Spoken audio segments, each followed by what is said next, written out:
আজ আমাদের সঙ্গে উপস্থিত আছেন সন্দেশখালী অবজারভার ওয়ানের ইতিরাজ বিশ্বাস, কলকাতা হাইকোর্টের আইনজীবী। আজ শেয়ারা অঞ্চলে বুথ কমিটি গঠন হয়েছে।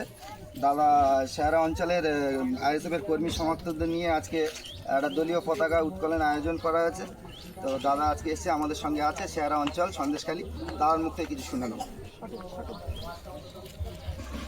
সকলকে অল ইন্ডিয়া সেকুলার ফ্রন্টের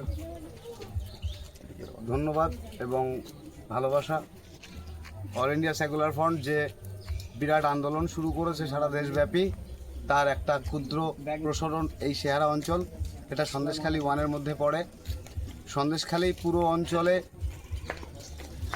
ইন্ডিয়ান সেকুলার ফ্রন্টের যে কর্মী সমর্থকরা নানাভাবে বিচ্ছিন্নভাবে ছড়িয়ে ছিটিয়ে আছে, নানা রকম ভয়ভীতির মাধ্যমে তারা তাদেরকে গুটিয়ে রেখেছে।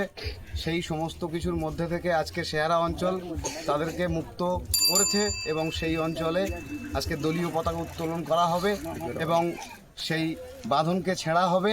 এতদিনের যে শাসন ছিল সেই শাসনের থেকে মুক্ত হতে আজকে অল ইন্ডিয়া সেকুলার ফ্রন্টের যে পতাকা উত্তোলন শেয়ারা অঞ্চলে হবে, এই উত্তোলন যেন শেয়ারা অঞ্চল থেকে সারা সন্দেশখালী ছড়িয়ে পড়ে এবং মানুষ তাদের যে ভয় ভীতি এবং তাদের মধ্যে যে জড়তা ছিল সেগুলো থেকে বেরিয়ে আসে এবং সত্যের সাথে থাকে। কারণ মানুষ দেখেছে তৃণমূল এবং বিজেপি সরকার যেভাবে রাজ্যকে শাসন করে চলেছে, মানুষকে বিতাড়িত করে চলেছে, মানুষকে উৎপীড়ন করে চলেছে, তার একটা মুক্তির প্রয়োজন আছে। সেই মুক্তির আর একটা ছোট সংস্করণ এখানে হবে।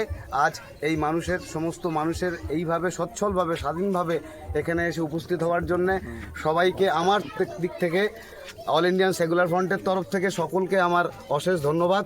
তাদের এইভাবে নিজেদের ইচ্ছায় চলে আসা এবং তাদের স্বতঃস্ফূর্ত যে আচরণ সেটা অল ইন্ডিয়ান সেকুলার ফ্রন্টকে সমৃদ্ধ করেছে এবং এই সমৃদ্ধি আরও দিন দিন বাড়বে বলে আশা করছি।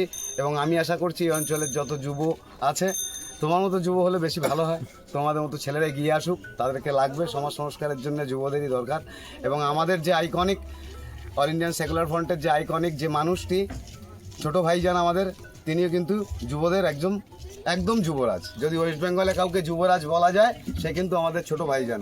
ওই তৃণমূলের ওই চোরটা কখনোই যুবরাজ নয়, তাকে জোর করে যুবরাজ বানানো হচ্ছে, সে যুবরাজ নয়, তার কোনোভাবেই তার সেই গুণ বা যোগ্যতা নেই। তো আমরা সেই আদর্শকে মানার চেষ্টা করব এবং এই পতাকাকে নিজের হাতে মৃত্যু পর্যন্ত ধরে রাখার চেষ্টা করব এবং এই পতাকার সম্মান রাখার চেষ্টা করব এবং আমাদের সমস্ত কিছু দিয়ে এই পতাকার যতটা সম্মান এবং এগিয়ে নিয়ে যাওয়া যায় আমরা আমাদের দিক থেকে চেষ্টা করে যাব। আইএসএফ জিন্দাবাদ, ইন্ডিয়ান সেকুলার ফ্রন্ট জিন্দাবাদ, সারা বাংলার যুবকের আইকন পীরজাদা নওয়াজ সিদ্দিকী ভাইজান জিন্দাবাদ, সারা বাংলার যুবকের নয়নের মণি পীরজাদা নওয়াজ সিদ্দিকী ভাইজান জিন্দাবাদ, আইএসএফ জিন্দাবাদ।